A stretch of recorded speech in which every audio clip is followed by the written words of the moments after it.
Evangelho de João, capítulo 21, versículo 15. João 21, a partir do versículo 15.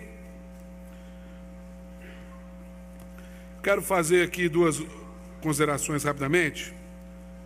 O diácono Vladimir me pediu para repassar para você. Essa cartilha foi preparada pelo pessoal da ACP e aqui traz detalhes sobre os projetos da nossa querida Associação Comunitária Presbiteriana, onde eles estão localizados, o que está acontecendo.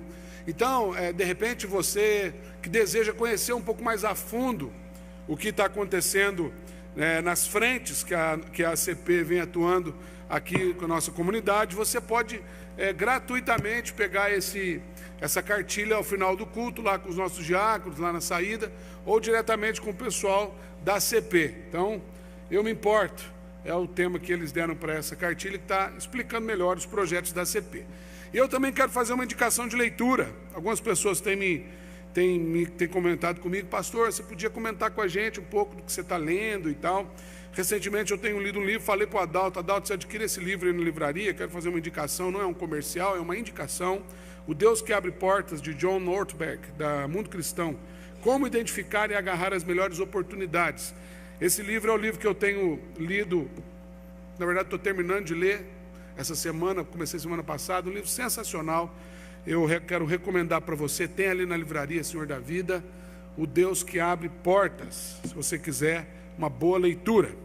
Falando em boa leitura, fique de pé no seu lugar, vamos ler o Evangelho de João, capítulo 21, de 15 a 19.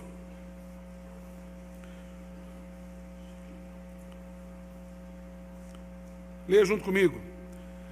Depois de terem comido, perguntou Jesus a Simão Pedro: Simão, filho de João, amas-me mais do que estes outros?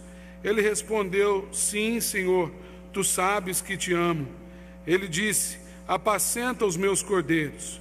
Tornou a perguntar-lhe pela segunda vez: Simão, filho de João, tu me amas? Ele respondeu: sim, Senhor, tu sabes que te amo. Disse-lhe Jesus: pastorei as minhas ovelhas. Pela terceira vez Jesus lhe perguntou: Simão, filho de João, tu me amas? Pedro entristeceu-se por ele lhe ter dito pela terceira vez: tu me amas? E respondeu-lhe: Senhor, tu sabes todas as coisas, tu sabes que te amo. Jesus lhe disse: apacenta as minhas ovelhas. Em verdade te digo, que quando eras mais moço, tu te cingias a ti mesmo e andavas por onde querias. Quando, porém, fores velho, estenderás as mãos e outro te cingirá e te levará para onde não queres. Disse isso para significar com que gênero de morte Pedro havia de glorificar a Deus. Depois de assim falar, acrescentou-lhe: segue-me. Senhor, é a Tua palavra que está aberta diante de nós. A Tua palavra por si, ela já é poderosa, porque ela vem diretamente do Senhor.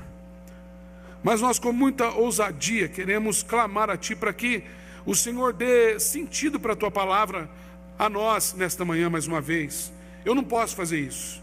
Nenhum pregador, por mais ungido que seja, tem autoridade, se não for, ó Deus, pelo Teu Espírito Santo e pelo poder do Senhor de aplicar a Tua palavra no nosso coração. Então nós clamamos: tem misericórdia de nós, sustenta-nos, ó Deus, com a Tua palavra, ensina-nos nesta manhã, uma vez mais, em nome de Jesus, amém. Graças a Deus. Pode sentar no seu lugar, queridos. Coisas que não existem separadamente. Quero conversar com você sobre esse tema. Coisas que não existem separadamente. A caminhada de Pedro com Jesus é muito parecida com a nossa caminhada. Pedro, um homem que vivia a sua rotina, tinha o seu trabalho, pescador, uma sociedade com seus irmãos, tinha uma família para sustentar, tinha um dia a dia, igual a mim e você, pagando suas contas, com uma expectativa religiosa. Talvez Pedro fosse alguém que frequentava a sinagoga, frequentava o culto. Num belo dia, Pedro se encontrou com Jesus. E a partir daquele momento, Jesus começou a dar um novo sentido para a vida de Pedro. E Pedro viveu muitas experiências com Jesus. Pedro viu muita coisa. Pedro presenciou de episódios que confrontavam as leis da física, a natureza. Pedro, inclusive, participou ativamente de um deles, quando, por ocasião daquela tempestade no mar da Galileia, Pedro andou com Jesus sobre as águas. O único homem, pelo menos se tem relato, que provou dessa oportunidade de andar sobre as águas no poder de Jesus de Nazaré. Nada muito diferente de nós, apesar de você não andar sobre as águas, mas essa nossa caminhada com Jesus, a gente prova e a gente conhece de muita coisa que Jesus pode fazer. Mas é interessante que, quando nós nos deparamos com alguns desafios, a gente começa a viver um dilema, porque nós não somos covardes o suficiente para abandonar Jesus, mas nós também não somos crentes o suficiente para seguir Jesus até a morte, se for necessário. Foi assim com Pedro. Pedro não conseguiu abandonar Jesus por tudo aquilo que ele presenciou, mas por conta da sua expectativa, que não dá, em algum momento da sua caminhada, ela acabou pendendo para uma outra perspectiva. Pedro também não teve coragem de ir até o fim com Jesus. Pedro, no momento mais crítico, ou talvez um dos momentos mais críticos, quando Jesus estava preso, já sendo humilhado, talvez começando a ser espancado, Pedro acompanhava Jesus de longe. E quando Pedro foi enquadrado por algumas pessoas que o reconheceram como seguidor de Jesus, então falaram: você anda com Jesus? Pedro fala: não conheço esse homem. Isso repetidas vezes. É interessante que a gente vive esse dilema. Nós não somos covardes o suficiente para abandonar Jesus, mas às vezes também não somos crentes o suficiente para ir com Jesus até o fim. A igreja é um lugar de muitas histórias. A igreja é um espaço onde acontece muita coisa.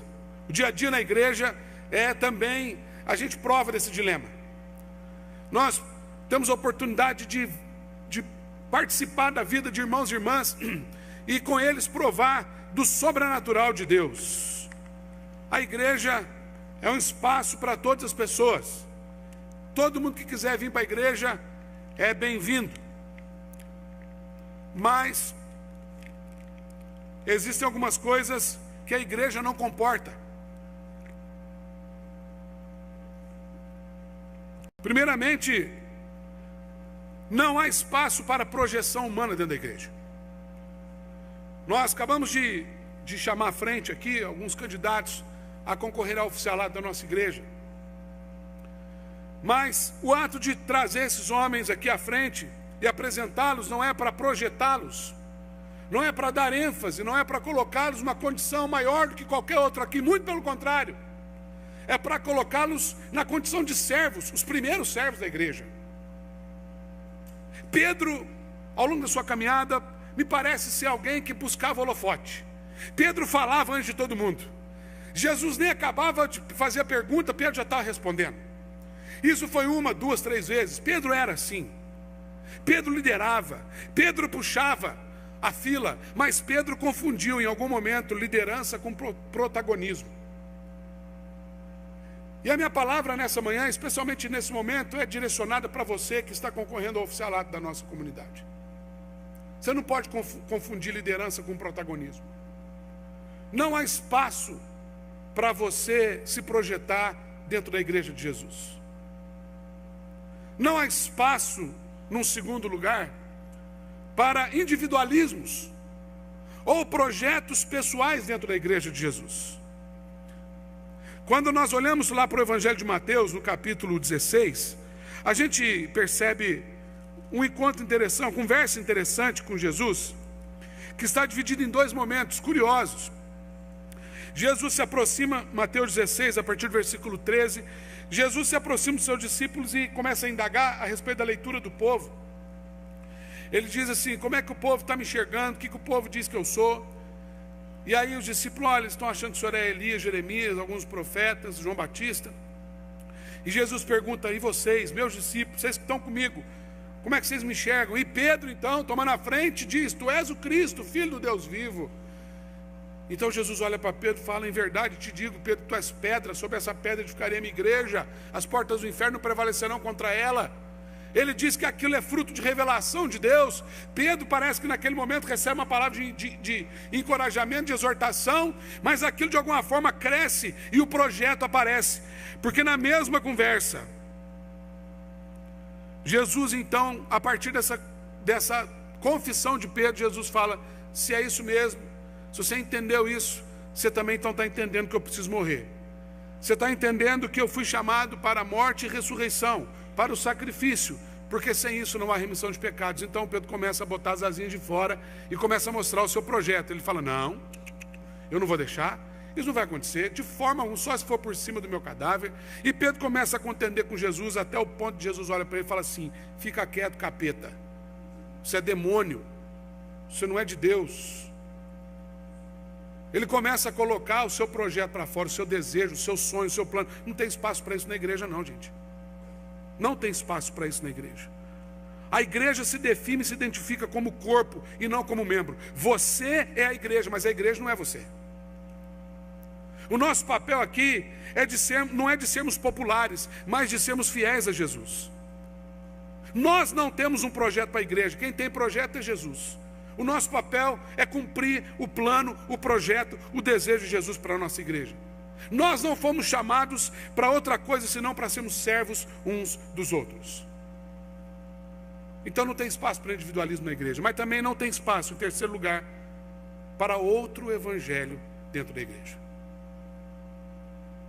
Pedro tinha outro, em algum momento parece que Pedro confundiu o entendimento quando ele conversava com Jesus, especialmente nessa conversa que destaquei de Mateus 16, capítulo 16, versículo 18.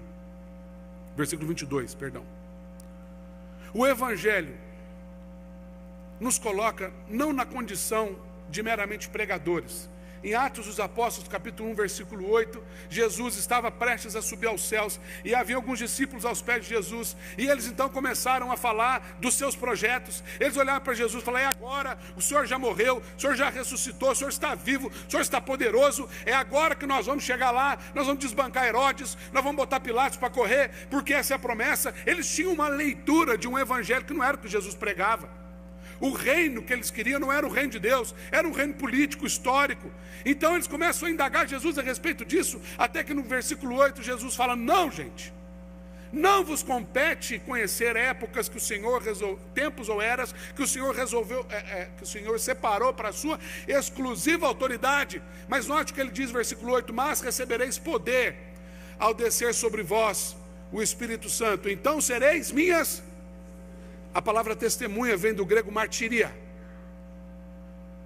que é melhor traduzido: vocês serão mártires. O Evangelho não nos chama para pregar o Evangelho somente. O Evangelho de Jesus nos chama para morrer por Jesus, se for necessário. E nós estamos muito mal acostumados. Talvez não uma morte física propriamente dita, mas tem muita coisa dentro de mim, de você, que precisa morrer para que o Evangelho realmente faça sentido na nossa vida. Mas de alguma forma nós temos outras prioridades, nós pregamos outra mensagem, nós amoldamos a mensagem a nós. É curioso, quando a gente se aproxima de alguém, quando nós temos um primeiro contato com Jesus, nós nos aproximamos de Jesus, nós nos apaixonamos por Jesus. Quando você conversa com um recém-convertido, é um negócio gostoso. Ele ora o dia inteiro, ele lê: o Senhor é meu pastor, nada me faltará, e chora igual uma criança. Já viu um negócio desse? Mas à medida que nós vamos conhecendo, à medida que a gente vai caminhando, a gente vai tentando convencer Jesus da nossa autossuficiência. As lutas vão acontecendo, a gente vai desanimando, a gente vai falando assim: ah, Jesus, eu sei que a sua palavra diz isso, mas eu sou tão fraco, eu sou tão debilitado. A mesma coisa acontece quando nós conhecemos o Evangelho, a palavra de Deus, nós nos aproximamos dela, nós nos aprofundamos, nós nos apaixonamos por ela, mas à medida que a gente vai se acostumando, a gente vai tentando moldar essa palavra ao nosso coração. E às vezes, na defesa da verdade que cremos, nós corremos o risco de perder a essência da nossa fé, a nossa piedade, a nossa paixão, o fogo que arde dentro de nós. E quando isso acontece, nada diferente de Pedro, nós começamos a afundar. E tem muita igreja afundando por aí, porque liderança porque gente que assume responsabilidade na igreja está confundindo liderança com protagonismo. Tem muita igreja afundando por aí porque tem gente que vem para a liderança para defender projeto pessoal. Ou pior, tem muita igreja afundando por aí porque não é pregado o evangelho de Jesus, é qualquer outro evangelho. Quando isso acontece, queridos, nós abandonamos o primeiro amor, nós abandonamos a caminhada e, por fim, nós abandonamos a fé. Esse era o drama do apóstolo Pedro no texto que nós lemos. O apóstolo Pedro, depois de ter negado Jesus,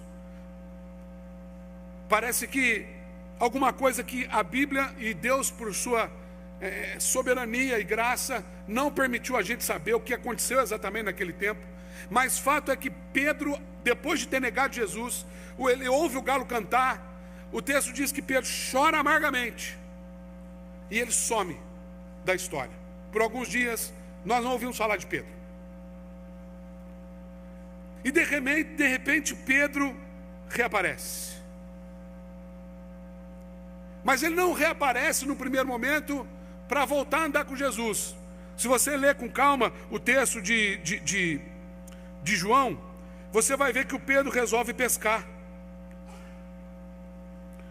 Versículo 2, versículos 1 e 2, o começo do capítulo 21. Depois disso, tornou Jesus manifestar-se aos discípulos junto ao mar de Tiberíades, e foi assim que ele se manifestou. Estavam juntos Simão, Pedro, Tomé, chamado Dídimo e tal, e a turma toda. No versículo 3 diz assim: Pedro disse, eu vou pescar. E os outros disseram, nós vamos também. Deixa o Espírito Santo ministrar uma coisa para você. Cuidado com a responsabilidade que Deus coloca sobre a sua vida, você que está se propondo a ser liderança nessa igreja. Porque se por um momento, tudo que você faz que honra o Senhor, você leva muita gente a honrar o Senhor. Por outro lado, quando você desonra o Senhor, você leva muita gente a desonrar o Senhor. Um líder nunca cai sozinho. E Pedro começou a viver essa responsabilidade, esse dilema. E quando ele resolve pescar, os discípulos vão com ele. Alguém tem que trabalhar nessa casa. Pedro tinha uma família para cuidar. É como se ele estivesse dizendo, o sonho acabou. Vamos cair a ficha, gente. Jesus é muito bom, aleluia, continuo sendo crente, mas eu fui feito pescador. Ele esqueceu que ele não era mais pescador de peixe, ele era pescador de homens. Reverendo Hernandes Dias Lopes diz o seguinte, que nós não podemos conservar a nossa ortodoxia, mas perder o fervor. Nós não podemos ter fogo na mente, mas não ter fogo no coração. Nós não podemos ser ortodoxos de cabeça, mas hereges de conduta. O dilema de Pedro é que faltou alguma coisa no seu coração. Pedro andou com Jesus, Pedro provou de Jesus, Pedro viu coisas maravilhosas com Jesus, mas alguma coisa levou Pedro a se perder completamente. E eu desconfio que o que faltou para Pedro foi fervor no coração, foi paixão pelo que ele fazia. Eu digo isso porque em João capítulo 21, esse texto que nós lemos, Jesus não foi até Pedro cobrando de Pedro um relatório. Jesus não foi até Pedro cobrando de Pedro um desempenho. Jesus não foi até Pedro procurando em Pedro um planejamento estratégico para a igreja que ele estava fundando. Não, quando Jesus chegou em Pedro, ele perguntou 3 vezes a mesma coisa. Eu só quero saber uma coisa, Pedro. Você me ama? E você precisa entender isso essa noite em nome de Jesus, essa manhã em nome de Jesus, queridos. É lógico que nós temos que ser diligentes com todas as responsabilidades. Provérbios capítulo 16 é muito claro em dizer qual que é a nossa parte. O coração do homem precisa fazer planos. A resposta é de Deus, mas o nosso papel é fazer planos. Eclesiastes capítulo 9, versículo 10. Tudo que tiver a mão para fazer, faça conforme toda a sua força, porque no além para onde tu vais não há projeto, nem sabedoria, nem conhecimento algum. É tempo de planejar. Essa semana nós tivemos com o presbitério de Curitiba reunindo aqui 3 noites, de 7 da noite até o dia seguinte. 3 noites consecutivamente, sucessivamente, sei lá o quê, uma depois da outra, fugiu a palavra. E eu estou meio doido, porque foi 3 noites longas no planejamento. E Deus, os pastores aqui compartilhando, nós queremos sonhar com esse presbitério, nós queremos isso, nós queremos ver nossas igrejas, aquilo e tal. É muito bom, nós temos que fazer isso. Mas se não houver paixão no que nós fazemos, se não houver fervor no nosso coração, não passará de projeto. E Deus não precisa de projeto. Ele já tem o projeto. Ele tem tudo pronto. Deus nos convida para amá-lo, para caminhar com Ele, para servi-lo com paixão, com fervor. É interessante que nessas 3 vezes que Jesus pergunta para Pedro, queridos, você me ama? Há um trocadilho no texto original. A língua portuguesa ela é um pouco pobre quando é comparada com a língua grega original, especialmente na sua tradução, porque na língua grega, onde é escrito o Novo Testamento, a gente tem 3 palavras para amor.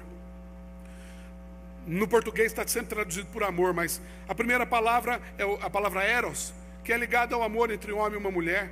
A segunda palavra é a palavra philos, que diz respeito ao amor humano na sua plenitude, a capacidade humana de amar.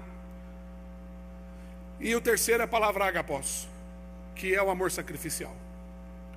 Quando Jesus chega em Pedro, as 2 primeiras vezes, a palavra amor que Jesus usa, quando ele diz, Pedro, você me ama, ele usa agapos. Ele está perguntando assim para Pedro, Pedro, você me ama a ponto de morrer por mim? E Pedro fala assim, Senhor, eu te amo com tudo que há em mim. Porque Pedro responde, quando ele diz sim, eu te amo, ele responde usando philos. A pergunta é em agapos, a resposta é em philos. A pergunta é, você está a ponto de morrer? Ele fala assim, olha, com tudo que há em mim. Se existe uma forma humana de te amar, é assim que eu te amo. E ele pergunta isso 2 vezes. Na terceira vez, Jesus muda a palavra. Na terceira vez, o texto original, Jesus usa a palavra philos. Então é como se Jesus estivesse dizendo, então quer dizer que você está disposto a entregar tudo que você tem para me amar? É nesse momento que aparece a palavra entristeceu-se junto. Mas não uma tristeza de abatimento, e sim uma tristeza no sentido de cair a ficha, de perceber os limites. E é importante você perceber isso, porque nesse trocadilho que Jesus está usando para falar com Pedro, Jesus não espera nada além daquilo que nós temos para oferecer. O amor que Jesus espera, a dedicação que Jesus espera de mim e de você, não é nada além daquilo que eu e você temos para oferecer. Deus nos convida a caminhar com Ele a passos que são exatamente do tamanho das nossas pernas. Deus não nos chama para dar passo maior do que a nossa perna. Mas até onde a gente alcança, é aí que é o nosso limite. É o que Deus diz para Caim, em Gênesis capítulo 4, versículo 6, por conta daquele procedimento errado, quando ele leva a oferta, Deus não se agrada, então Deus chega em Caim e fala, Caim, por que andas irado, por que descaiu o teu semblante, se procederes bem, não é certo que serás aceito, todavia se procederes mal, eis que o pecado jaz à porta, o seu desejo será contra ti, mas a ti cumpre dominá-lo. Ele está falando, é você que tem que gerenciar isso no seu coração, é você que tem que lidar com as suas frustrações, existe um jeito de fazer as coisas. Agora, se você faz errado, você precisa aprender a fazer do jeito certo. Nada absurdo Deus está pedindo para Caim. Ou ainda, quando a gente encontra Paulo escrevendo aos Coríntios, capítulo 10, versículo 13, quando ele nos lembra aquele povo que não vos sobreveio, ele diz para os Coríntios, não vos sobreveio tentação que não fosse humana, mas Deus é fiel e não permitirá que sejais tentados além das vossas forças. E quantos de nós às vezes ficamos chorando as pitangas para Jesus, dizendo, está difícil demais, eu não consigo resistir à tentação. Ou ainda num terceiro exemplo, lá na carta aos Hebreus, capítulo 12, versículo 4, quando ele diz que na nossa luta contra o pecado, nós ainda não temos resistido até o sangue. E o que você precisa entender aqui, queridos, nessa manhã, é que não há nada que Jesus nos pede que nós não possamos fazer. Mas a verdade é que nós também, por outro lado, podemos não estar fazendo aquilo que Ele nos pede para fazer. Isso é muito grave. Porque se nós queremos admitir, como Caim, olha, eu não estou disposto a fazer o procedimento desse jeito, porque eu não acho que isso é o certo. Ou se nós contrariamos a fala de Paulo aos Coríntios, dizendo, essa tentação é forte demais, eu não consigo resistir. E nós começamos a mudar o nosso discurso, como eu disse há pouco tempo atrás, quando a gente se acostuma com Jesus, a gente começa a mudar o nosso discurso, a gente começa a se fazer de vítima. Cuidado com isso, porque você está chamando Jesus de mentiroso. Porque se a palavra de Deus diz que tem um procedimento e você consegue cumprir isso, e você não cumpre, você está chamando a palavra de Deus de mentirosa. Se você está caindo nas tentações, você está chamando Deus de mentiroso, porque Ele disse para você que Ele não faz nada que você não suporte. Se você está desanimado na caminhada, a culpa não é de Deus. é falta de diligência da sua parte, é falta de comprometimento do seu coração, é falta de fervor, é falta de paixão. Isso precisa nos chocar nessa manhã, queridos. C.S. Lewis diz que Jesus diz o seguinte: ou Jesus é um louco, ou Jesus é um mentiroso, ou Jesus é Deus. Porque se Jesus ele não é quem ele pensa ser, ele é um louco. Se Jesus não é quem ele diz ser, ele é mentiroso. Mas se Jesus é quem ele diz ser, então ele é Deus. Então ou Jesus é um louco, ou Jesus é um mentiroso, ou Jesus é Deus na nossa vida. E eu concordo com C.S. Lewis. Foi para isso que Jesus voltou a Pedro. Foi para isso que Jesus voltou para o Pedro, para revelar a Pedro quem ele verdadeiramente é, e assim derrubar qualquer dúvida no coração de Pedro, de que Jesus contava com ele para o avanço da igreja. E nessa manhã Jesus está dizendo para mim e para você: eu sei das suas lutas, eu conheço as suas dores, eu conheço as suas limitações, mas eu também não espero de você nada além daquilo que eu sei que você pode fazer. Queridos, quando Jesus volta a se encontrar com Pedro, ele também volta para ensinar a Pedro que existem algumas coisas que são inseparáveis na caminhada. E é impossível que a gente desenvolva essas coisas e que elas sejam sustentadas sozinhas. Enquanto nós não entendermos isso, nós estamos vivendo uma fé cristã aleijada.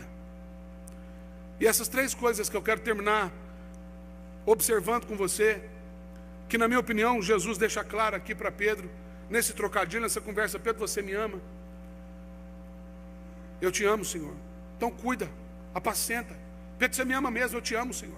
Então apacenta o meu povo. Pedro, você me ama de verdade mesmo, Pedro? Ô Senhor, eu sou limitado, mas eu amo o Senhor. Tem três coisas nesse diálogo que são inseparáveis. A primeira delas, teologia e piedade. Ou a teologia nos leva aos pés de Jesus, ou ela nos leva à loucura. Teologia precisa andar junto com piedade. Conhecimento bíblico precisa produzir paixão e não informação. Responsabilidade eclesiástica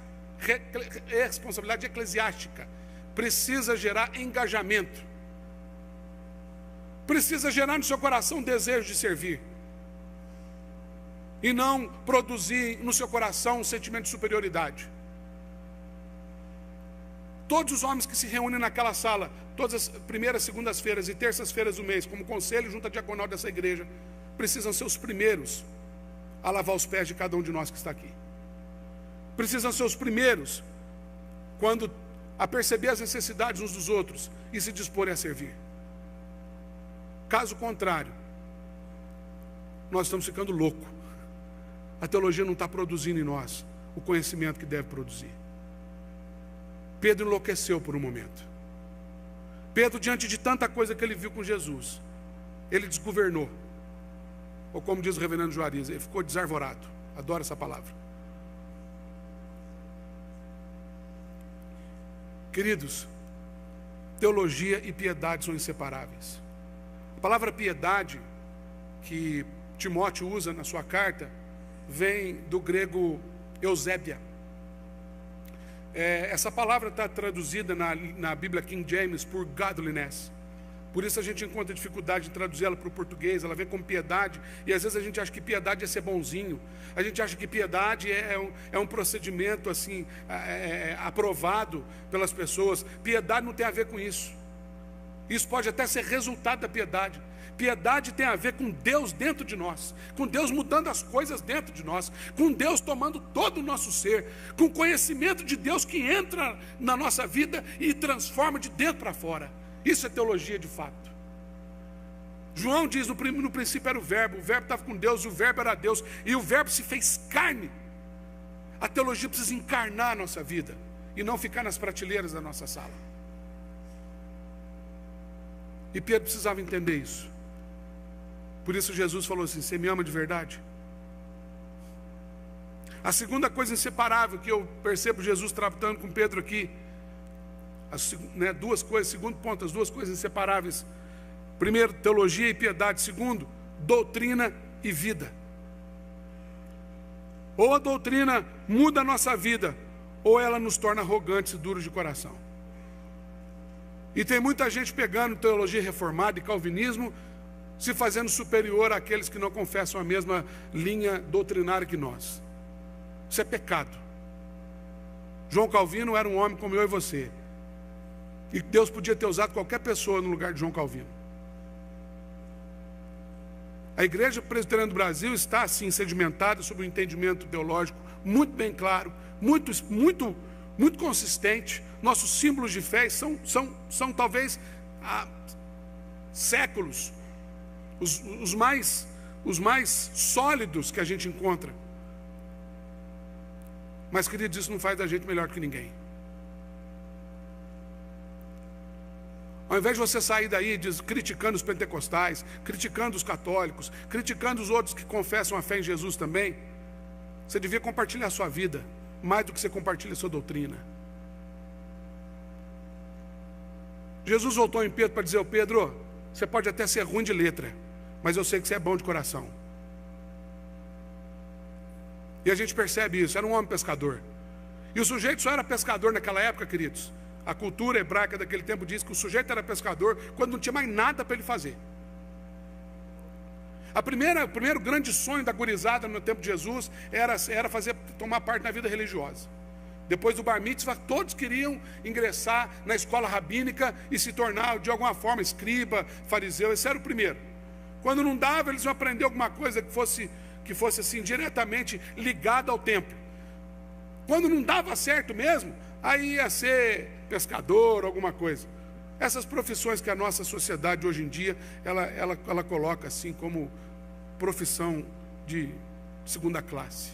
Isso era Pedro. O homem que Deus usou para liderar a igreja. Um homem que amava mais Jesus do que qualquer outra coisa.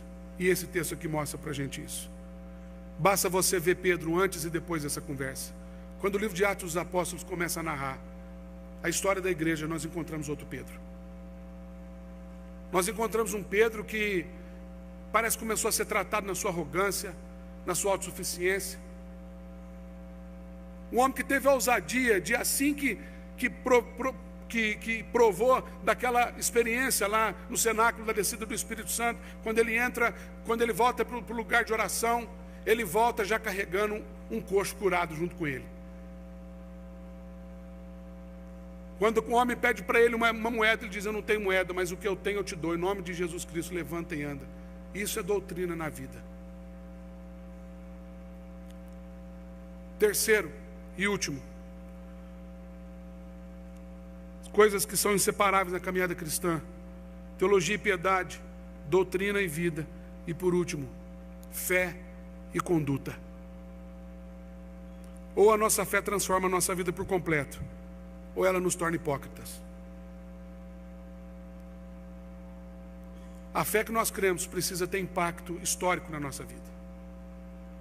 As pessoas precisam olhar para você e ver uma pessoa diferente. Você precisa abandonar o pecado. Pecado não foi feito para tratar. Tem gente que pega pecado, coloca na gaiola e dá o picho para ele todo dia. Não estou tratando desse pecado. Não é para você tratar pecado. Pecado a gente não trata. Pecado a gente confessa e abandona. Esse tem que ser o resultado do Evangelho. De duas uma, queridos: ou o Evangelho impacta a sua vida, ou de duas uma, ou você não crê que Deus pode mudar a sua vida, ou você não quer que Deus mude a sua vida. Não tem meio termo. Porque a mensagem do Evangelho, ela traz a presença de Deus para nós. E fé que não se traduz em prática, como o Tiago já diz, fé sem obras, ela é morta, ela é vazia. Isso tem a ver com credibilidade. O Evangelho tem perdido crédito quando a gente vai falar do Evangelho para as pessoas, porque a nossa fé não encontra correspondência na nossa conduta.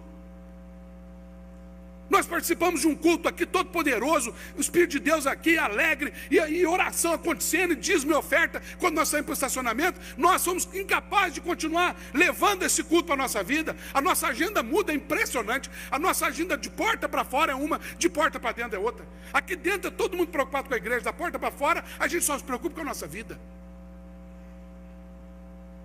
Que coisa absurda é essa? Culto não acontece aqui dentro, culto acontece o tempo todo da nossa vida. Nós somos chamados para ser testemunha de Jesus. E não somente pregadores do Evangelho. Pregar o Evangelho, vou falar uma coisa para você, o melhor pregador do Evangelho da história não precisou de mais do que meia dúzia de palavras, sei lá quanto, que foi Jonas. Ele chega em Nínive e fala assim: olha, ou vocês se convertem, ou Nínive ou todo mundo aqui vai morrer. E pronto. Ele atravessou a cidade só falando isso. E às vezes nós gastamos horas e horas e horas e horas e horas lendo, meditando, mas isso não tem correspondência na nossa vida. Veja Jonas. Prega o evangelho para o povo mudar, mas a vida não muda, continua odiando os ninivitas do mesmo jeito. Você prega o evangelho e fala que é amor, mas as suas atitudes não demonstram amor. Quando a circunstância te aperta, você nega Jesus, você fala: não, veja bem, você é daquela igreja lá? Fui criado lá. Que tem de gente que foi criado nessa igreja, vou te contar, não está no gibi. Mas se a gente bater a peneira mesmo, pode ser perigoso. Você precisa se atentar para isso. O evangelho precisa mudar a sua vida. Deus não está interessado em igreja cheia. Deus está interessado em corações cheios da sua presença. Então que você possa meditar nessa sua caminhada com Jesus. Tem coisa, queridos, que não dá para acontecer na nossa vida separadamente. Ou é, ou não é. Ou você está comprometido com Jesus. Ou o evangelho muda a sua vida, ou você precisa rever tudo isso. E eu quero te dar um último conselho: seja honesto, porque Deus conhece o seu coração. Com Deus não se brinca. Mas se a sua decisão ela é positiva nessa manhã, a minha oração é para que você esteja pronto para viver coisas maravilhosas com Jesus.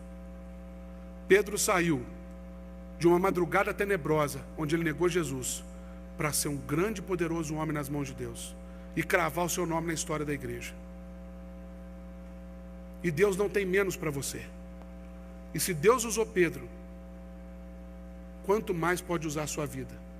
Você que tem muito mais gabarito do que Pedro, com os recursos de hoje em dia, com as facilidades que você tem hoje em dia para pregar o evangelho e para proclamar as virtudes do reino de Deus, o que Deus pode fazer através da igreja? Deus só não faz. Se com Pedro e Companhia Limitada Deus fez tudo aquilo, imagine o que Deus poderia fazer hoje conosco. E nós precisamos atentar para isso, queridos. Por último, a minha oração é para que você venha domingo que vem exercer aqui a sua responsabilidade de membro da igreja, mas que você não vote pelo sorriso da foto. Que você ore, que você examine, que você procure o seu candidato. Tenha coragem de ligar para ele e perguntar como é que anda a sua vida. Como é que está a sua vida com Deus? Como é que está o seu testemunho? É responsabilidade, porque depois você vai vir chorar as pitangas. Você vai reclamar que o irmão é ausente, vai reclamar que o irmão não te representa, mas na hora de exercer o seu voto você não parou para pensar. Nós somos um só corpo. Nós somos presbiterianos. Os irmãos que são oficiais da nossa igreja nos representam. Então faça jus a isso. Ore por eles. Assuma desde já o compromisso de tomar parte com o conselho da nossa igreja, com a junta diaconal. Nós somos uma só igreja. Não tem espaço para projeto pessoal. Não tem espaço para holofote. Não tem espaço para outro evangelho. O evangelho precisa mudar a história, o rumo da nossa igreja urgentemente. Ou nós estamos fadados a uma vida, uma fé cristã aleijada, como aquela que Pedro provou no primeiro momento. Ainda bem que Jesus está aqui e Ele vem até nós perguntando: você me ama? Se você ama Jesus, assuma um compromisso com Jesus. Que Deus nos abençoe. Amém. Nós vamos encerrar cantando o hino 110, crer e observar. E quando nós estivermos chegando na última estrofe do hino, eu quero dar a você a oportunidade de orarmos por você.